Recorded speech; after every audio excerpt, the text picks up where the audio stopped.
Om Namo Bhagavate Vasudevaya. Om Namo Bhagavate Vasudevaya.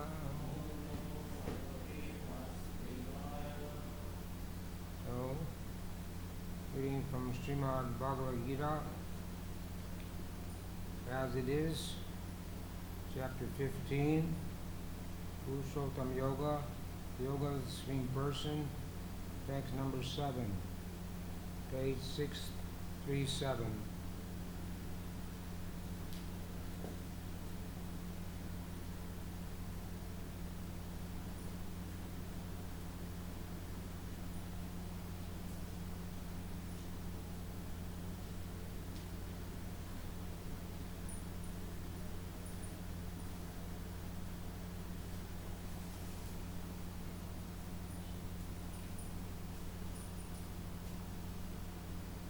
Mamsa Jivaloke Viva Bhuta Sanatana Anasanstan Indriyani Bhagavati Shanti Karshati Manaiva Jivaloke Viva Bhuta Sanatana Anasanstan Indriyaye Prakriti Sani Karshati.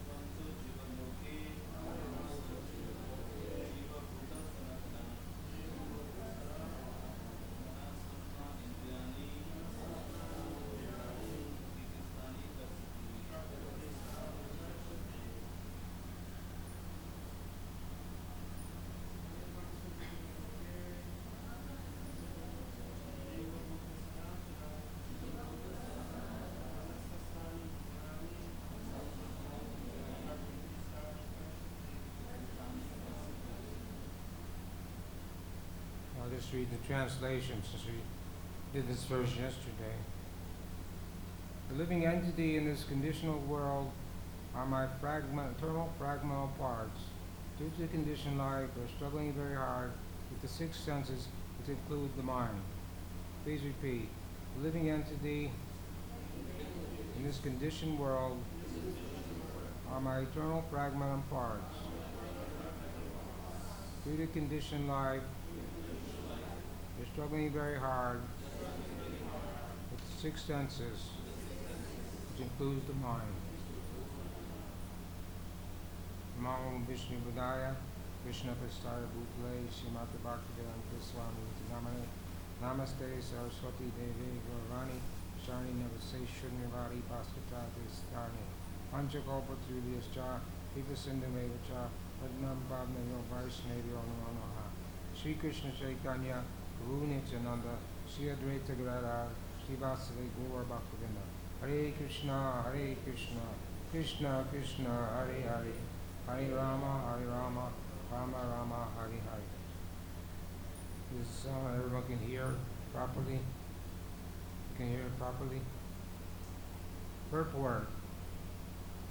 In this verse, the identity of the living being is clearly given. The living entity is the fragmental part and parcel of the Supreme Lord, eternally. It is not that he assumes individuality and conditioned life, and his liberated state becomes one with the Supreme Lord. He is eternally fragmented.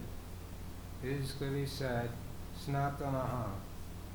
According to Vedic version, the Supreme Lord manifests and expands himself in innumerable expansions, of which the primary expansions are called Vishnu Tattva, secondary expansions are called the living entity.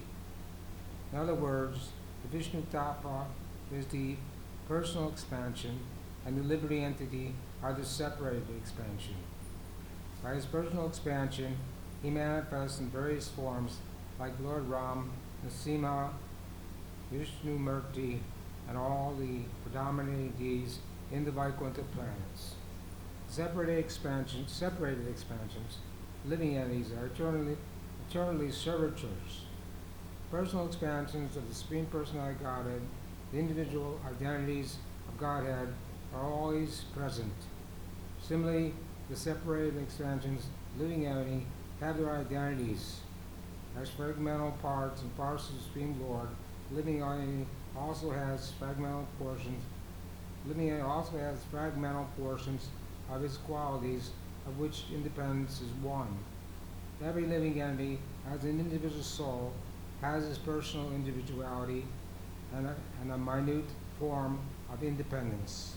By misuse of that independence, one becomes a conditioned soul, and by proper use of independence, he is always liberated. Either case, he is qualitatively eternal, as the Supreme Lord is.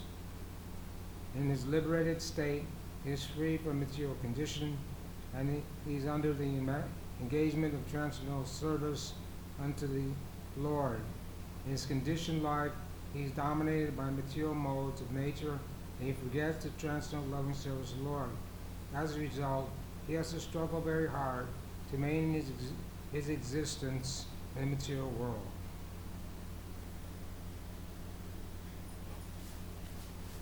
The Brahma Samhita says, Brahmari Marteshu Kaladi Amenatistam Nanabantara Akaro Bhuvaneshu Kintu Krishna Swayam Samavat Paramam Pumanyo Govindam Hari Pushna Tamaha Bhajami. I worship Govinda, the primeval Lord, who manifests himself personally as Krishna and the different avatars in the world in the form of Rama, Nrsimha, Ra, etc. As a subjected portion. Subjected means part, or like the subject of a sentence. In Bhagavad Gita, it also says,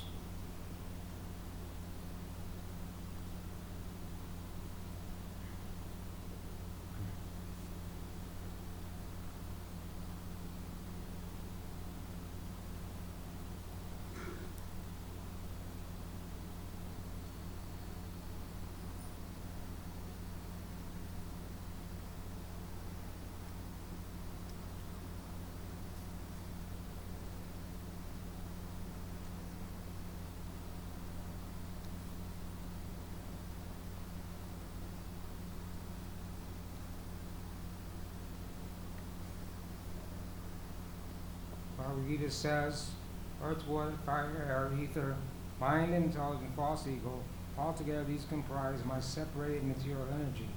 Besides these, O mighty Arjuna, there's another superior energy of mine, which comprises the living entities who are exploiting the resources of material inferior nature. So this is the subject matter for this verse and purport. Prabhupada says, in this verse, the identity of the living being is clearly given. So,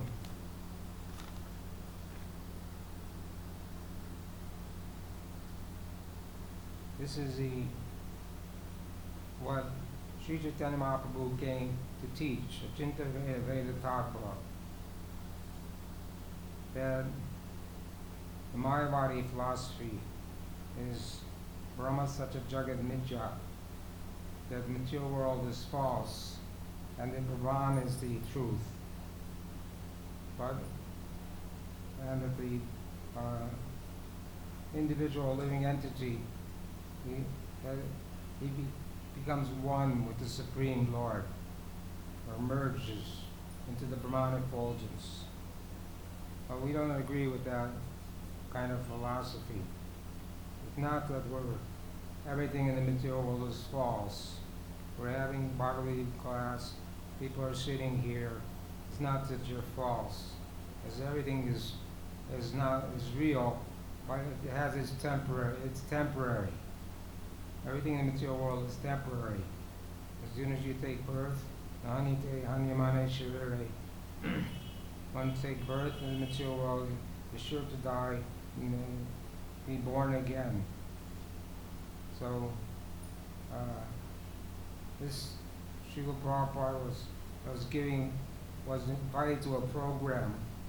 I think it was in Rishikesh or somewhere in India, and different mahats were there, different yogis and gurus, and so Prabhupada spoke, and then this man started speaking, and in the middle of the lecture, Prabhupada just looked at his devotees and said, "Do kirtan,"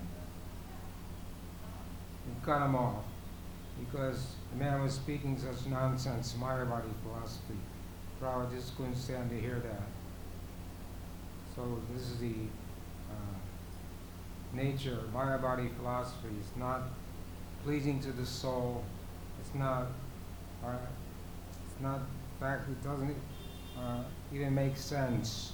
It's not. It's all nonsense. When Lord Chaitanya met the Prakashananda Saraswati and all the disciples in Benares, he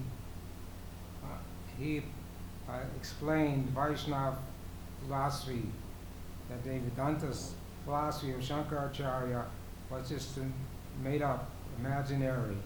And they agreed, yes, we know this is true, but because we're following Shankaracharya, we're following the line, we're following this. But then they all became Vaishnavas. Until that point, Mahaprabhu was very careful not to associate with the Mayavadis. And they criticized him, saying that what kind of sannyasi is this? Sannyasi is not supposed to chant and dance in the street, but he's supposed to study Vedanta. So when Mahaprabhu defeated Prakashananda and his disciples, they became Vaishnavas. And that time, Mahaprabhu associated with them and even took prasadam with them, which a Vaishnava should never take prasadam with a Mayavadi, or invite a Mayavadi to his house, or go to a Mayavadi's house. But because Mahaprabhu converted them all, they all became Vaishnavas.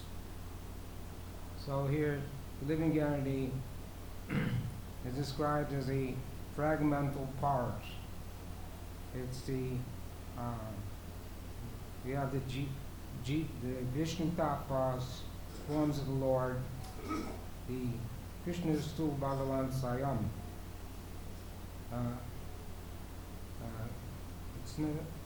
Krishna is the original form. Some people say Radharani is supreme. Well, we don't agree with that. It says Krishna's Tu Bhagavan Sayam. Doesn't say Radharani Tu Bhagavan Sayam. And it says Brahma Samhita also confirms Sarva Karana Karana. Krishna is the cause of all causes. So of course Radharani is the pleasure potency, the chit potency, Ladini potency of Krishna. But Lord Chaitanya came, he didn't come in the form of Radharani. He came in the male form, but he came in the complexion of Radharani. He wanted to experience what Radharani, the love that Radharani experiences for Krishna. So he came to propagate the Sankirtan movement, chanting the holy name. That was his secondary reason for his coming. But his primary reason was to try to understand the mood of Radharani. That this is even Krishna, Mahaprabhu can't understand the mood of Radharani. But still, we don't worship Radharani as supreme. We don't put Tulsi on Radharani. We only put Tulsi on Vishnu Tattva. Radharani is Shakti Tattva. So, in this verse, it's describing that the expansions of the Lord They're like, you light one candle, then you can light many candles with the same candle, but they have the power of the original candle, but they can't be the original candle. So Krishna has many expansions. We're reading in the Srimad Bhagavatam, Lord Sankarshan, who's an Antasesh, he also has different form. He has a form as a serpent with 1,000 hoods, holding up all the universes, and he also has a human-like form, where he's wearing a blue dhoti, holding a club, and a white complexion, because he expands from the Chaturvyuha, the second Chaturvyuha, Sankarshan, Pradyumna, Vasudeva, and Aniruddha. And he's an expansion of Balaram. So that's why he has a white complexion and he holds a club. So in this way, there are many innumerable expansions of the Lord in his different incarnations. It says that they come and go like the waves in the ocean. And no one can count the innumerable incarnations of the Lord. We know, we get the primary ones are described, and we celebrate their appearance days, and by fasting and having abhishek and so forth. So the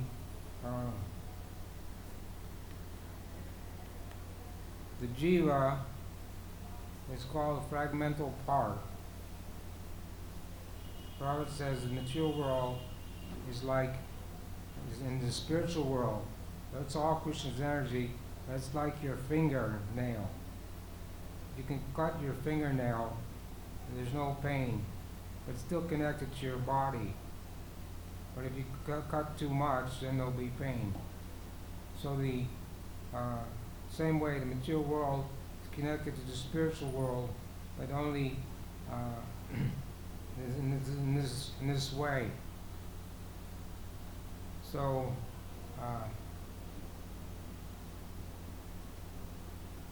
also it says that the material energy is the separated energy of the Lord. And Prabhupada said that this was like when he gave a lecture, they recorded that lecture and then we heard it again. That was this separated energy. So the living entity is the eternal servant of Krishna, Jivarasubhaya Nitya Krishna Das.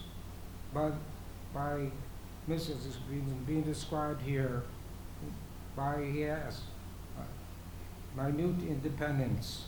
By misuse of that independence, one becomes a conditioned soul. And proper use of independence, he is always liberated. So Sri Chaitanya Mahaprabhu was traveling in South India with his servant, Kali Krishna Das. And they came upon a group of gypsies who, and in the middle of the night, they allured Kala Krishna Das. They have mystic powers, they can control people's minds. So they allured Kala Krishna Das, Lord Chaitanya Mahaprabhu's own personal servant. Of course, the Lord is omniscient, and he could have stopped the whole thing. But because Kala Krishna Das had independence, he didn't interfere with his independence. So they lured Kala Krishna Das into their camp in the early morning, and Sri Chaitanya Mahaprabhu went there and pulled him out by his hair. And they tried to attack Mahaprabhu with their weapons, but the weapons turned around and attacked them and started cutting themselves up.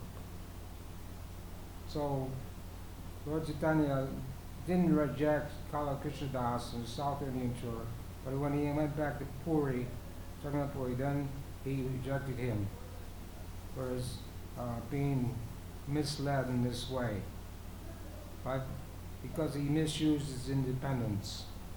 Even the Lord, as omniscient, could have stopped it, but he didn't stop it. In the same way, Choda Haridas went to beg rice from an elderly lady, and when Mahaprabhu was taking prasadam, he said, "Who has brought this rice?" And they said, "Choda Haridas." And Srila Haridas was in the renounced order of life. So Mahaprabhu then said, I don't want to see Srila Haridas anymore.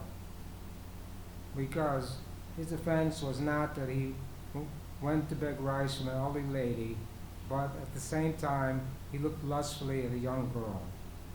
And this is, for someone in the renounced order of life, this should not be done, should not have been done. So Mahaprabhu, just to show how strong the material energy is, and to teach those in the renounced order how strict they should be, he banned Srila Haridas from his association.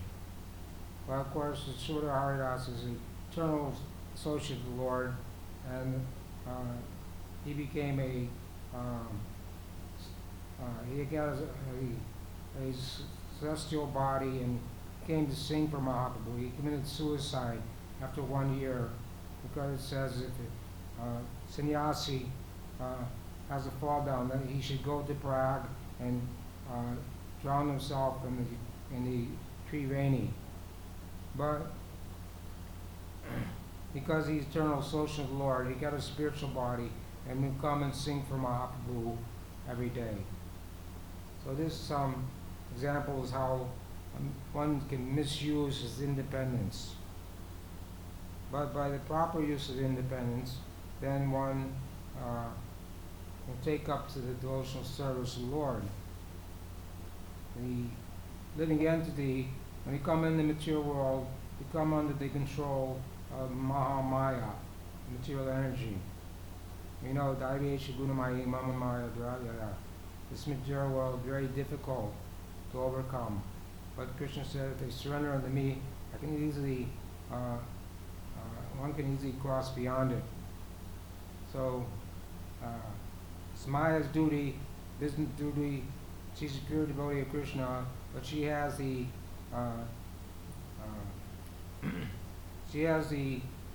task of keeping living entities bound up in the material world. So when one takes, if one takes the Krishna consciousness, that means we're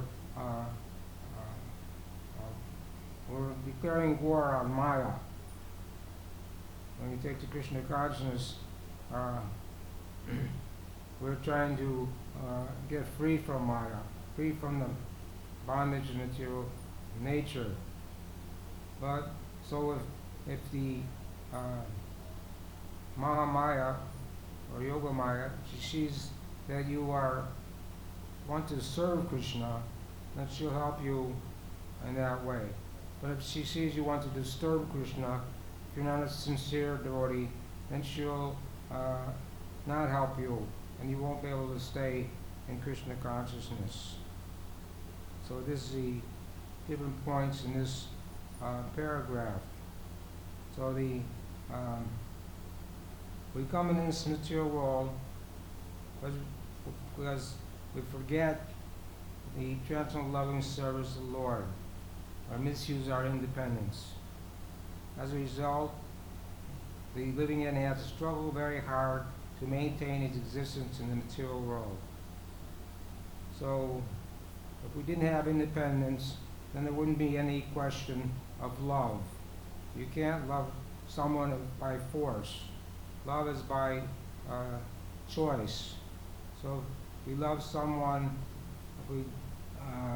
is by our own free will. You can't force someone to love someone. In the same way, no one can force you to love Krishna. But we had a choice at one point whether we wanted to serve Krishna or whether we wanted to come in the material world and try to be like Krishna. So somehow or other, we made the wrong choice, and we decided to come in the material world. And here it says that everybody in the material world is struggling very hard to maintain its existence. And the conditioned souls in the material world, they don't understand how much they're struggling, how much they're suffering.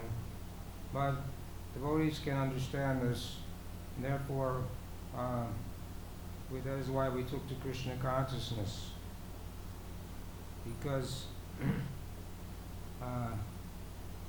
they're struggling very hard in the material world. They have to work so hard. Man has to work and to maintain his family. He has to every day go to work, come back late. One prophet says one child saw some man sleeping in a bed, and she asked his mother, "Who's that man?" He said, "Oh, that's your father." So, because his father had to go to work early in the morning and would come back late at night, so he never saw his father. In this way, people are struggling. Some people have to have 2 jobs. Some people have so much, have to go through so much difficulty to maintain themselves. It says in Kali Yuga, if one can maintain his family, a wife and a couple of children, then he's considered successful. But it's a hard struggle for existence. So they asked Srila Prabhupada what the devotees do for recreation. He said, we simply chant and dance and take prasadam.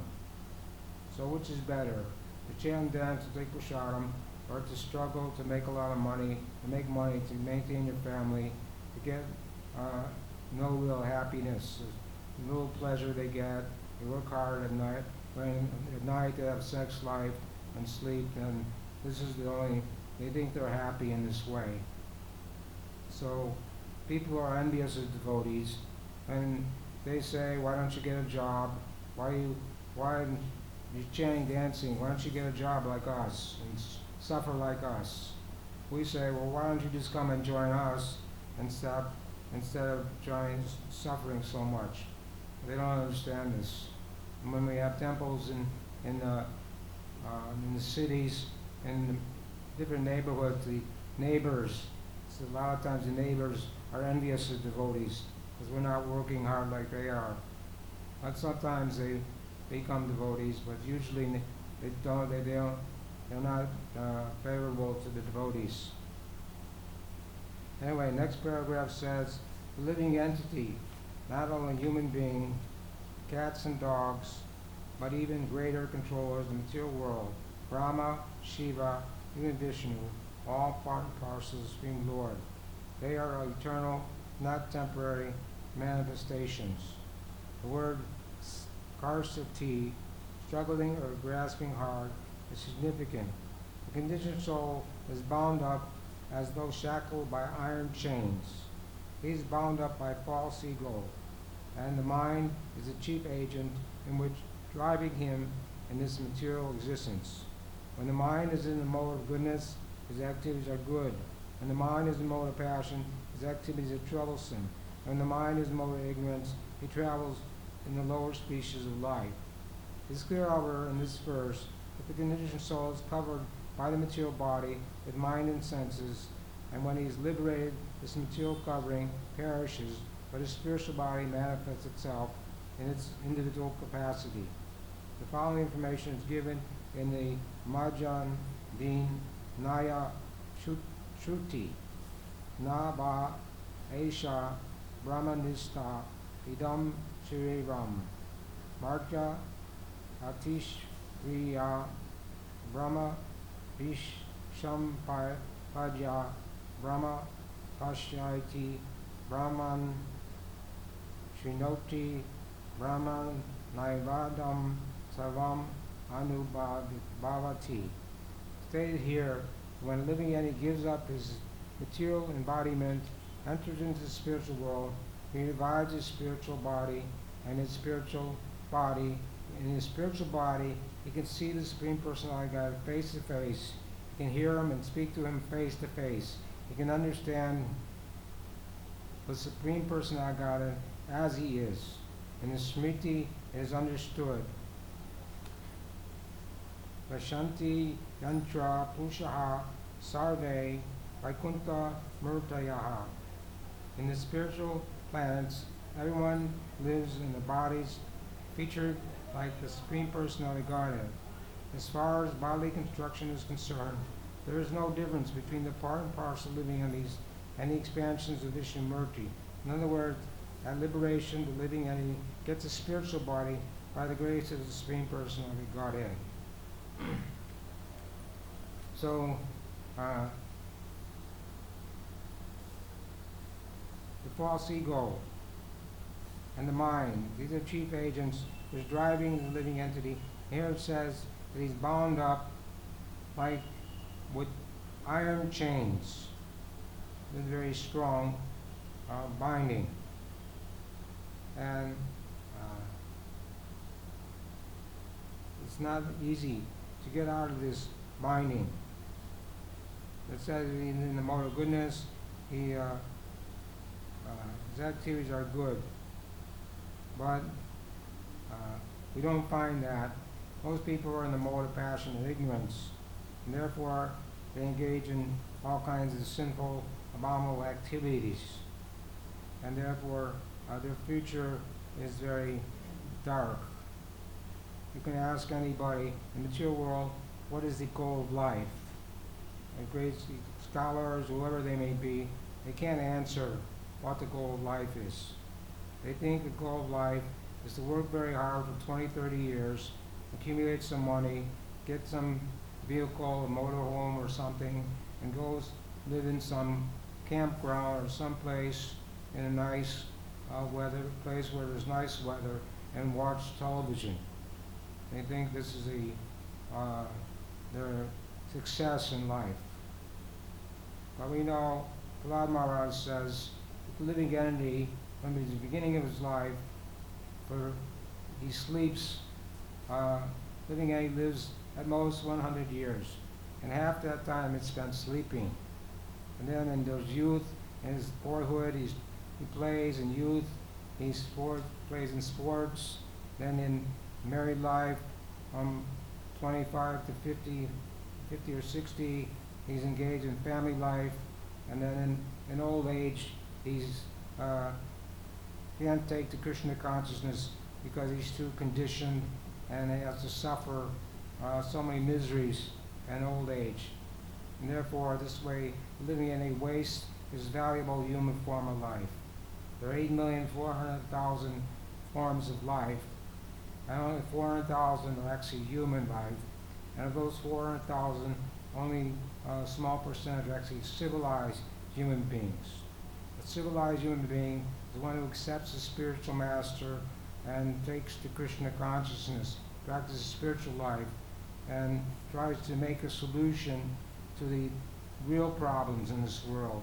There's so many problem-solving committees, but the real problem is birth, death, old age, and disease. And this they can't stop. It says that the parents, they cannot protect the child, the boat cannot protect the drowning man, a doctor cannot save his patient. So, although they think they are saving their patients, but when one's karma runs out, then it's no longer, one can remain in this body. One has to give up this body, and Dainosmin Yatade, Homeram Yoganam Jarat, Tatadayam Praptir, Hirat Chatra Namurite, and one has to take another body. King Chitraketu had 10 million wives. That's like the city of New York. But unfortunately, they were all barren. He didn't have one son.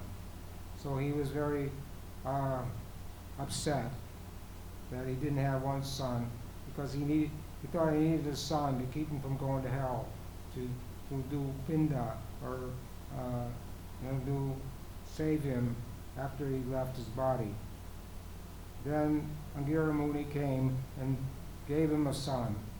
He said, this son will be the source of great happiness for you, and also the source of great misery. So he had a son, and he was very fond of his son, and his queen was very fond of her child, and he neglected all his other queens. So they became envious, and they administered poison to the child, and the child died. Then King Chitraketu and his wife and all the ladies in the palace, everyone was lamenting pitifully over the loss of the child. Then Angir Muni and Narada Muni came and instructed King Chitraketu, and he brought the dead child back to life. And the dead child said, who are these people? These are not my, I had so many mothers and fathers. How can you say this is my mother and father? So, and it says it was my time to go, so I had to leave, that's all. And the same thing happened with Srivas Thakur. Was doing kirtan, and his son died. And he told all the women in the house, no one should cry or lament, disturb the kirtan, Mahaprabhu's kirtan. Then after some time, 7.5 hours, Mahaprabhu said, Srivas, did anything happen in your house? And then Srivas said, yes, my son died. And Mahaprabhu said, well, why you didn't tell me? He said, well, I didn't want to disturb your kirtan. So they went to see the body of the son. The son spoke. Yes, he said, it was my time to leave this house, but my dear Lord, may wherever I go, may I always be engaged in your service. So, this is when we take birth, we're sure to die. And when we die, we're sure to take birth again. According to our karma, we get a certain kind of body. And then you have to suffer or enjoy in this way. So, here it's saying that living entity, when living entity gives up his material embodiment, enters into the spiritual world, revives his spiritual body, and his spiritual body, he can see the Supreme Personality face to face. He can hear and speak to him face to face. He can understand the Supreme Personality as he is. So they asked Srila Prabhupada, can you speak to God? Prabhupada said yes. But one of the devotees was trying to give some philosophical explanation, and then Prabhupada cut him off and said, no, I speak to God. So Prabhupada was receiving dictation from the super soul, and his purport said it was his spiritual ecstasies. Actually, Prabhupada's purports were the dictation to the super soul. And the reporter asked Srila Prabhupada, at what age did you realize God? He said, Swamiji, at what age did you realize God? Prabhupada said, you too can become Krishna conscious. Then they said again, Swamiji, what age did you realize God? Then Prabhupada gave another answer. And then the man said, I may be just swimming in ignorance, but Swamiji, I want to know, at what age did you realize God? And then Prabhupada said, oh, when I was 4 or 5 years old. So, it's not a fictitious thing that we, in the material body, in a conditioned state, of course, we can't see God face to face. But it's not that we don't have a form. We always have a form, whether it's material or spiritual. And when we get a spiritual form, we go to the spiritual world, then we can engage in the service of the Lord. In Vaikuntha, all the residents of Vaikuntha have the same form as Lord Vishnu. But they also assume different forms for the sake of having pastimes. But they all have forms, they all have the same form. This is called Srupya Mukti. But in Golok Vrindavan, we know there's also variegatedness, and one can be a servant of the Lord, one can be a friend of the Lord, one can be a parent or a father or mother of the Lord, or one can be a lover of the Lord. These different rasas are there, and they're variegated. The spiritual world is variegated. It's not that there's nothing happening, but we can read about these things in the Krishna book, in Srimad Bhagavatam, and just get an understanding of what's happening in the spiritual realm. So the Lord comes, and Sri Chaitanya Mahaprabhu comes to give the holy name, Goloke Premadana Harinam Sankirtan. So the Lord and His name, form, qualities, pastimes, they're all eternal spiritual, the same spiritual nature. So when we're chanting Hare Krishna, when we're chanting Japa or Kirtan, we should try to realize that it's not different than Krishna. And therefore Krishna is actually dancing on our tongue when we're chanting Hare Krishna. That's why we can chant every day a Hare Krishna mantra and not get tired of it. But Prabhupada says if you chant Mr. Smith, you can't do that for very long. But if you chant Hare Krishna, Krishna Krishna, Hare Hare, Hare Rama, Rama Rama, Hare Hare. And if one is in a humble state of mind, Janadapi Sunichena, Choropi Sisana, Manina Mandana, Kirtani Savari, then one can chant the holy name continuously. Just like Haridas Thakur, he was born in a Muslim family, but he associated with Advaita Charya and became the Namacharya and would chant 300,000 names, 300,000 names every single day. So when one is actually in a humble state of mind, this is the way one can chant continuously and experience the real nectar of the holy name. Rupa Goswami said, 2 ears and 1 tongue is not enough. I need 1,000,000 ears and millions of tongues to chant the name of Krishna.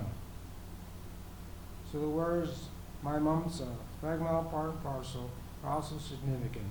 The fragmental portion of the Supreme Lord is not like some material broken part. They are already understood. We have already understood in the 2nd chapter that the spirit cannot be cut into pieces. This fragmental is not materially conceived. It's not like matter, which can be cut into pieces and joined together again. That conception is not applicable here, because the Sanskrit word sanatana, eternal, is used. The fragmental portion is eternal. It is also stated in the beginning of the 2nd chapter that each and every individual body, the fragmental portion of the Supreme Lord, is present. Denosmin yata dehe. That fragmental portion, when liberated from the bodily entanglement, revives its original spiritual body in the spiritual sky, in the spiritual planet, enjoys association with the Supreme Lord. It's how we're understood here that the living entity, being the fragmental part and parcel of the Supreme Lord, is qualitatively one with the Lord, just as part and parcel of gold is also gold. So again, Achinta Veda Veda Tapa. Lord Chaitanya's Father simultaneously one and different. So we're always individual, and we are aham brahmasmi, are not this body, not ahankara, which everyone thinking that I am this body and everything belongs to me. This is the 10th offense of the holy name, to maintain material attachments, even after understanding so many instructions on the subject matter. And there's also an offense to be inattentive while chanting. So while chanting, we should try to just hear the mantra, Hare Krishna, Krishna Krishna, Hare Hare, Hare Rama, Rama Rama, Hare Hare.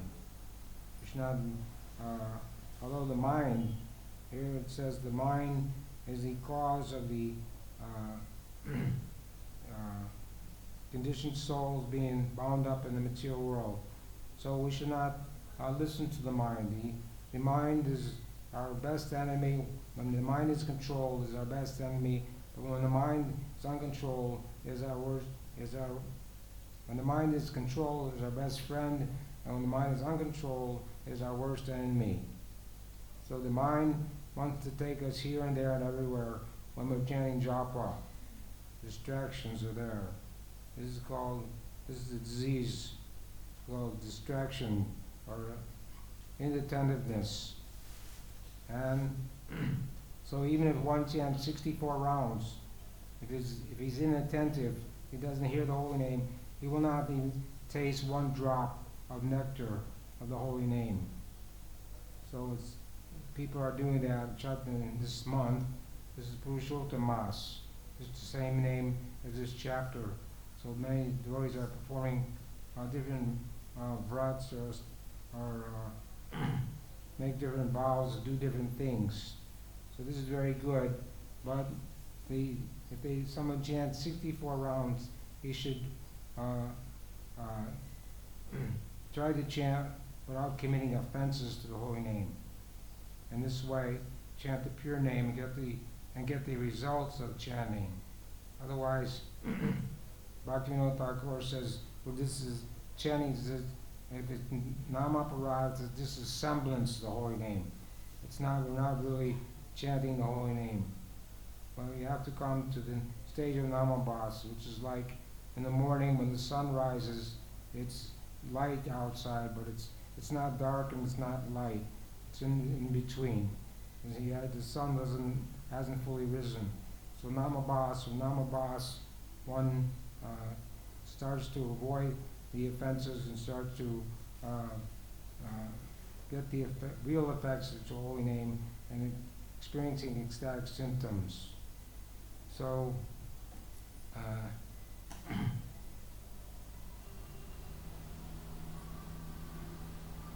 says here the fragmental part, the Supreme Lord, the soul, the fragmental part and parcel Lord, Jivera Subor and Nitya Krishna Das. And Mayavadis say we're it's like a pie. You can cut a pie or a cake, but then you can put it together again. But it's not like that. The Jiva soul is always individual, and the Supreme Soul is always individual. There's two individuals in the Super Soul and the individual soul, and they're residing in every body, every living entity. The Super Soul is there in all living entities, and he's directing the wanderings of all living entities since time immemorial. So, it says when one has conquered the mind, and the Super Soul is reached. So, we have to practice Vaidhi Bhakti. This is Vaidhi Bhakti we're practicing, and follow all the rules and regulations, and try to get free from the influence of the shackles of the modes of material nature. This is a difficult job, but still, if we follow the orders of the spiritual master, live in the association with devotees, hear Srimad Bhagavatam, chant Hare Krishna, worship the deities. These things are considered the most important things, and if we do these things regularly with great care and attention, then we'll not be influenced by the lower modes of material nature. It says, Param Drisvar Nivartante. When you get a higher taste, then you're no interested in lower taste. Srila Prabhupada said that sex life is abominable. People in the material world think that sex life is the greatest pleasure. Prahlad Maharaj says sex life is like rubbing two hands together to relieve an itch. And he says that when one had sex with his wife, that union binds one to the material world in a very strong knot, very difficult to get released from that attachment. Family life, children, and all the rest. Very strong, creates very strong attachment for the living entity. So when Lord Chaitanya was in South India, he met one Brahmin named Kurma, and he came to Mahaprabhu and said, I cannot no longer tolerate family life. Will you please let me go with you? Mahaprabhu said, no, you stay in your family, but at the same time you study Srimad Bhagavatam, Bhagavad Gita, preach this message to the people, and in this way your family life will not be a disturbance to you. Yari Dagritarika Krishna Upadesh. And become a guru. He said you should become a guru. In this way, deliver the land. So, if one is a devotee, he can be in family life, grihastha life, and by hearing Srimad Bhagavatam, hearing Bhagavad Gita, chanting Hare Krishna, then his family life will not be a disturbance, will not bind him to the material world. But if he thinks his family life is his only business, then he will be remain in the material world. Sukadeva Goswami would go to the householders and he would stay only long enough to milk the cow, because it says that the family, generally family, the father in the household, family that is considered poor-hearted, because he thinks that family life is first and spiritual life is second. So Sukadeva Goswami would go and preach to people about spiritual life.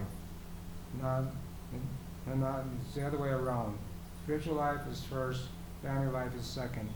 So one may be in the household life, he may perform his responsibilities as a householder, but he should know that his spiritual life is more important, is the top priority, and therefore he should chant 16 rounds of Hare Krishna, Krishna Krishna, Hare Hare, Hare Rama, Rama Rama, Hare Hare, and he should follow the 4 regulated principles: no meat eating, no gambling, no intoxication, no illicit sex.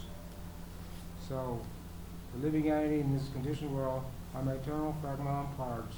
Due to the conditioned life, they're struggling very hard with the 6 senses, which includes the mind. My time is up. Anybody have any comments or questions?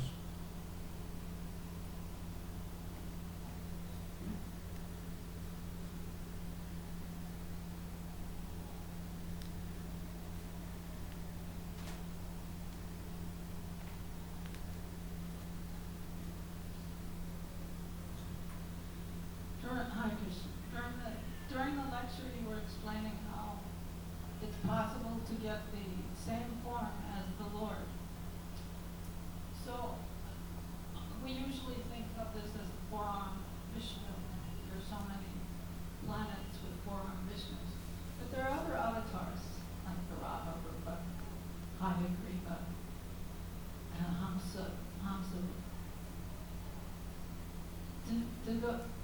Do people, when people get liberated and are thinking of these particular avatars, or these particular forms of the Lord, do they take bodies like that? No, that's not described anywhere, to my knowledge. I've never heard of it. No, I don't think, I've never heard of that. You don't become Lord Nrsimhadev or Lord Ramana. These are expansions of the Lord. For Surya Mukti to take the same form as the Lord. So they have different planets. So I was wondering if it's been described what the people of those planets look like. No, as far as in Vaikuntha world, everyone has a 4-arm form. Whether the other incarnations are there also as presiding deities, but all the residents have 4-arm form. Only the Lord has the Shrivas and Gustavaj, which makes him different than everyone else. The Shrivas is Lakshmi, or the goddess of fortune. This I understand. And then those residents of those planets look like that, but they don't have the extra qualities that the Lord has. So my question was, so on a planet where Brahma... No, but that's not described anywhere. Lord Chaitanya described the whole spiritual world to Sanatana Goswami, teachings of Sanatana Goswami. He didn't describe anything like that. It's not to my knowledge. Anybody that gets a form like Nrsimhadev, that's not described.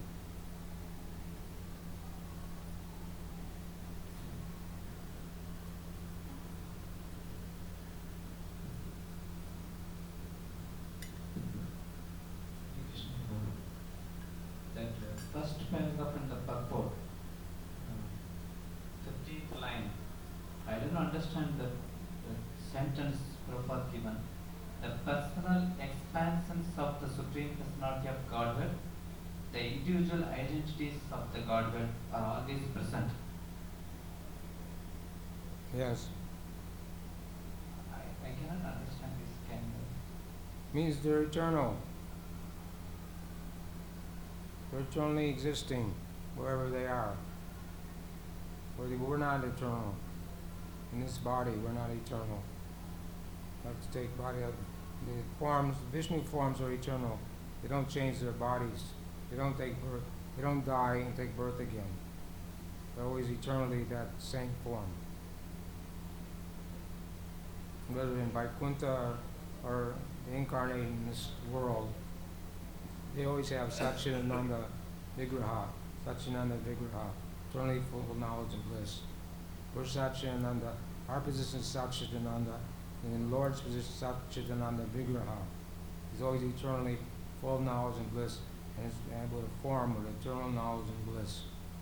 The form is eternal.